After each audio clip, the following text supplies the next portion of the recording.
Hi, my name is Reyne and I'm from the University of Sydney, and I'll be talking through sample problem Z. Now, as I've done with other examples, I tend to go through the three tests at the beginning first, just to rule out options. So for the unsaturation test, it is a negative, no double or triple bonds.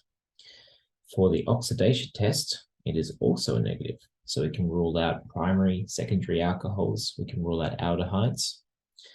For our carboxylic acid test, we can see that it is negative, so we can rule out carboxylic acids. So that's easy. We've ruled out a bunch of options.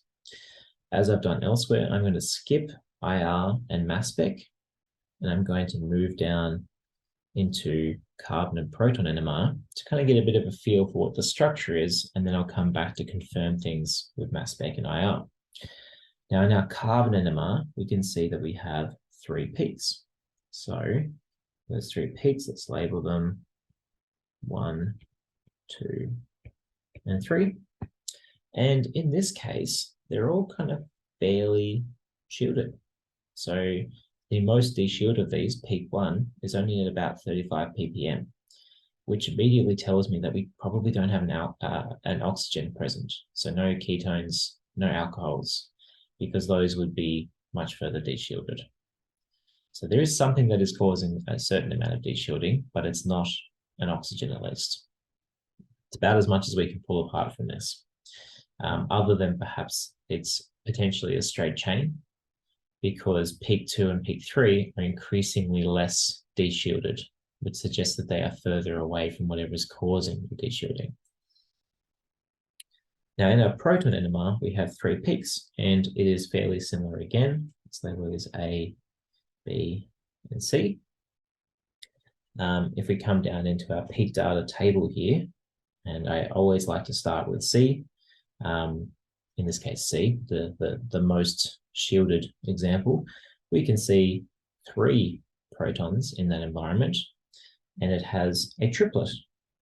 This should hopefully be a clue in that it's likely a terminal CH3.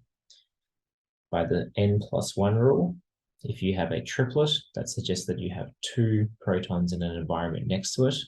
There are 3 protons in this current environment, so a CH3 next to a CH2 would work for that. That lines up because peak B is then 2 protons present, and it then has a sextet, which is 6 peaks, a multiplicity of 6.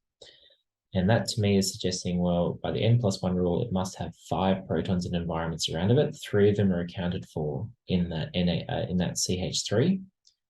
And then the other 2 must be the next carbon along. The next carbon must have 2 protons. And indeed, if we look at that next carbon, or the next peak, we can see that it has 2 protons there. But what's now confusing is that this only has a triplet, which is indicative of being a terminal carbon, because the only protons in an environment around it is the CH2 that we just talked about for the signal at 1.87. And this proton environment is deshielded down to about 3.39. So it means it must be bonded to something. Something is taking up a carbon-hydrogen bond, so we're 1 less proton than we expect, but it's also deshielding it to a small degree. That's about all we can pull out of this so far. You could look at a table for the expected shift ranges for different types of functional groups, but that's kind of messy. So we need to look for other clues that can maybe give it away.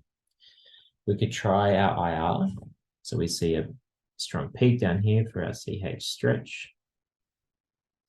We can see a peak here for our CH bend. And then we're kind of stuck because we have our fingerprint region, which is quite hard to deal with. We can't interpret that, particularly not with the spectra we've been given and the experience that we have. So we still don't really know what it is. We're kind of missing the clues. Now you might be thinking, well, what other options are there? There is, for instance, something like an amine. But an amine, we'd expect to see a double dagger sort of shaped peak at about 3,300 to 3,500. And that's not present here. About the only other thing I can think of is maybe something like a halogen. And if you look at an IR table, the halogens tend to be down in the fingerprint region. And that makes them obviously quite hard to identify using IR. So let's come back to our mass spec then, where we have a mass spec or a mass of our molecular ion of 122, which is quite large, all right? So let's first of all assume the lowest ratio, and we'll come back to the mass spec in a second, but let's count this up. So we're saying that there's 3 carbons, could be more, but we're assuming the lowest ratio. So that would equal 36. Based on the protons, we've got 3 plus 2 plus 2. So we have 7 protons, which would equal 7. And then we're actually shy by a significant amount. We're actually missing a lot of the mass.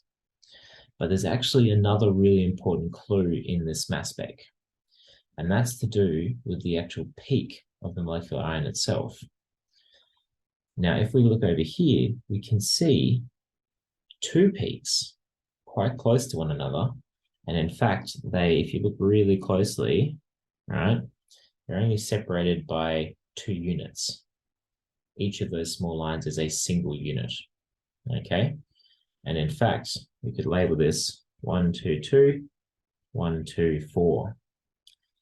And this is a really important clue because what that relates to is a particular isotope that is present in our structure.